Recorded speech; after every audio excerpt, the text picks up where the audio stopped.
ఆంధ్రప్రదేశ్లోని మరో కీలక నియోజకవర్గం ఆలూరు. ఈ సెగ్మెంట్ ఒకప్పుడు కాంగ్రెస్కు కంచుకోటగా ఉండేది. 2009 వరకు ఆలూరులో హస్తం పార్టీదే హవా. ఏ అభ్యర్థిని నిలబెట్టినా సరే గెలుపు కాంగ్రెస్దే అన్నట్లుగా అక్కడి ఓటర్ తీర్పు ఇచ్చేవారు. అందుకే ఈ సెగ్మెంట్లో కాంగ్రెస్ గతంలో 9 సార్లు విజయం సాధించింది. మరోవైపు ఈ సెగ్మెంట్లో కోట్ల సుజాతమ్మకు కూడా స్ట్రాంగ్ పొలిటికల్ బ్యాక్గ్రౌండ్ ఉంది. ఆమె మామ కోట్ల విజయభాస్కర్ రెడ్డి 2 సార్లు ఉమ్మడి ఆంధ్రప్రదేశ్కు ముఖ్యమంత్రిగా పనిచేశారు. అలాగే సుజాతమ్మ భర్త కోట్ల సూర్యప్రకాష్ రెడ్డి 3 సార్లు ఎంపీగా పనిచేశారు. గతంలో మన్మోహన్ హయాంలో రైల్వే శాఖ సహాయ మంత్రిగాను పనిచేశారు. అయితే ఈ పెద్ద నేతలను ఢీకొట్టేందుకు వైసీపీ భారీ వ్యూహాలతోనే పనిచేస్తోంది. ఆలూరు సెగ్మెంట్లో 26% ఉన్న బలమైన బోయ కమ్యూనిటీకి చెందిన నాయకులనే పోటీకి దింపుతోంది.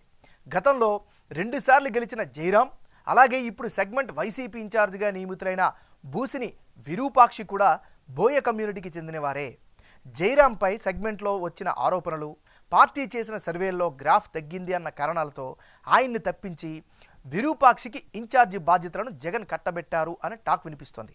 మరి మారిన పరిస్థితుల నేపథ్యంలో ఆలూరు నియోజకవర్గం ఓటర్ నాడి ఎలా ఉందో తెలుసుకునే ముందు 2019 అసెంబ్లీ ఫలితాలను ఒకసారి చూద్దాం.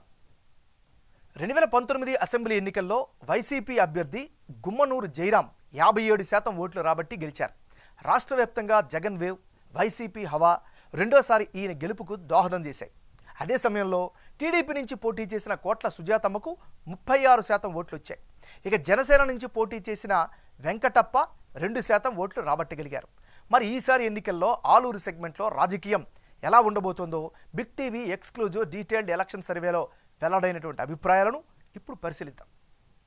వైఎస్ఆర్ కాంగ్రెస్ పార్టీకి చెందినటువంటి నాయకుడు బూసిని విరూపాక్షి. మరి బూసిని విరూపాక్షికి రానున్న ఎన్నికల్లో అనుకూలమైనటువంటి అంశాలేంటి పరిశీలిస్తే, నియోజకవర్గంలో విరూపాక్షికి క్లీన్ ఇమేజ్ అయితే స్పష్టంగా కనిపిస్తోంది. ఇక వ్యతిరేకతను అధిగమిస్తారు అనేటటువంటి అంచనాలు కూడా నియోజకవర్గంలో ఈయన పట్ల కనిపిస్తున్నాయి. జెడ్పీటీసీగా ఉన్నప్పుడు సొంత నిధులతో అభివృద్ధి పనులు చేశారు, అది ప్రజల్లో బలంగా కనిపిస్తున్నాయి. ఇక బోయ కమ్యూనిటీ విషయానికి వస్తే వాళ్ళందరూ ఓట్లు కూడా గంపగత్తుగా ఈయనకే వస్తాయనేటటువంటి అంచనాలు కనిపిస్తున్నాయి. ఆలూరు నియోజకవర్గంలో వైసీపీ కేడర్ సపోర్టు విరూపాక్షికి పూర్తి స్థాయిలో కనిపిస్తోంది.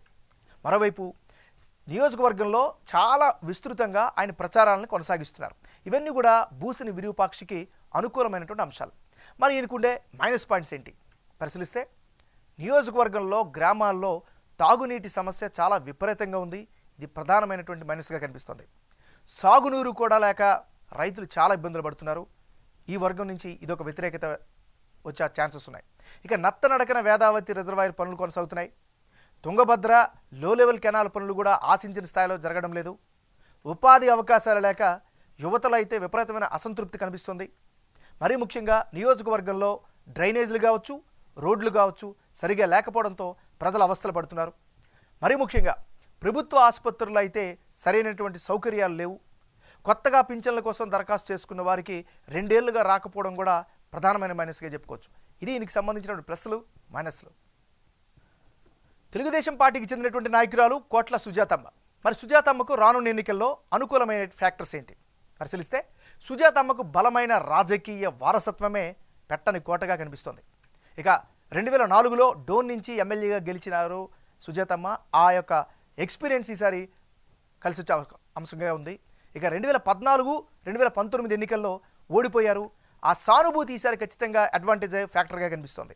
మరోవైపు ఆలూరు నియోజకవర్గంలో అందరికీ తెలిసినటువంటి నాయకులుగా ఈమెకైతే మనలు దక్కుతున్నాయి. మరోవైపు గత 2 ఎన్నికల్లో ఓడిన నియోజకవర్గంలో యాక్టివ్గా ఉన్నారు. నియోజకవర్గ ప్రజలతో మమేకమవుతున్నారు. చాలా కమ్యూనిటీల్లో మంచి ఇమేజ్ అయితే ఈమె పట్ల కనిపిస్తుంది. గత 5 ఏళ్లుగా తెలుగుదేశం పార్టీ కేడర్కు అండగా నిలుస్తున్నారు. ఇది పార్టీ పరంగా కలిసి వచ్చేటువంటి అంశం. ఇక నియోజకవర్గ ప్రజల సమస్యల పరిష్కారానికి చొరవ చూపిస్తారు అనేటటువంటి అభిప్రాయం కూడా వ్యక్తమవుతుంది. సోషల్ మీడియాలో ప్రభుత్వ వ్యతిరేకత విధానాలపై నిత్యం పోరాటం చేస్తున్నారు. ఇక ఇటీవలే రీసెంట్గా చూస్తే అంగన్వాడీలకు మద్దతుగా ధర్నాలో కూడా పాల్గొన్నారు. ఇక టీడీపీ 6 గ్యారంటీలను జనంలోకి తీసుకెళ్తున్నారు. రా కదలిరా, జైహో బీసీ సహా పార్టీ కార్యక్రమాలు కూడా నిర్వహిస్తున్నారు. వీటన్నిటితో పాటు జనసేన నుంచి పోటీ లేకపోవడం, వారి సపోర్టు తెలుగుదేశం పార్టీకి ఉండడం సుజాతమ్మకి కలిసి వచ్చే ఫ్యాక్టర్. ఇవి మీకు సంబంధించినటువంటి గ్రౌండ్ రియాలిటీస్. రానున్న ఎన్నికల్లో ఆలూరు నియోజకవర్గంలో ఎవరెవరు బరిలో ఉంటే ఫలితాలు ఏ విధంగా వచ్చే అవకాశం ఉందో పరిశీలిద్దాం. ముందుగా ఇప్పటికిప్పుడు ఆలూరులో ఎన్నికలు జరిగితే తెలుగుదేశం పార్టీకి గెలుపు అవకాశాలు ఎక్కువగా ఉన్నాయని బిగ్ టీవీ సర్వేలో కనిపిస్తోంది. టీడీపీ అభ్యర్థిగా పోటీ చేసే కోట్ల సుజాతమ్మకు 51% ఓట్లు, అలాగే వైసీపీ అభ్యర్థిగా బరిలో దిగుతున్న బూసిని విరూపాక్షికి 46% ఓట్లు, ఇతరులకు 3% ఓట్లు వచ్చే ఛాన్సెస్ కనిపిస్తున్నాయి. ప్రభుత్వ వ్యతిరేకత, గత 2 ఎన్నికల్లో కోట్ల సుజాతమ్మ ఓడిపోవడం, కోట్ల కుటుంబానికి ఉన్న ఇమేజ్, కోట్ల సుజాతమ్మకు వ్యక్తిగతంగా జనంలో ఉన్న మంచి పేరు, 2009 నుంచి ఇక్కడ టీడీపీ గెలవకపోవడం, ఇవన్నీ గెలుపు అవకాశాలను పెంచుతున్నట్లు సర్వే ద్వారా తెలుస్తోంది. వచ్చేది టీడీపీ ప్రభుత్వమే అనే చర్చ జనంలో జరుగుతుండడంతో గెలిచే పార్టీ అభ్యర్థినే గెలిపించుకోవాలి అనేటటువంటి ఆలోచనతో ఆలూరు సెగ్మెంట్ జనం మూడు కనిపిస్తోంది. వైసీపీ ఓట్ షేరుకు కారణం అభ్యర్థి బూసిని విరూపాక్షికి సెగ్మెంట్లో మంచి పేరు ఉండడం, బోయ వాల్మీకి కమ్యూనిటీ ఓట్లు వస్తాయి అనేటువంటి అంచనాలు, విరూపాక్షి తన సొంత నిధులతో పనులు చేపట్టడం కూడా జనంలో పాజిటివ్ ఇమేజ్ను పెంచుతున్నట్లు సర్వేలో తేలింది. అదే సమయంలో వైఎస్ జగన్ సర్కార్ అమలు చేస్తున్న సంక్షేమ పథకాల లబ్ధిదారులు కూడా వైఎస్ఆర్ కాంగ్రెస్ వైపు చూస్తున్నారు.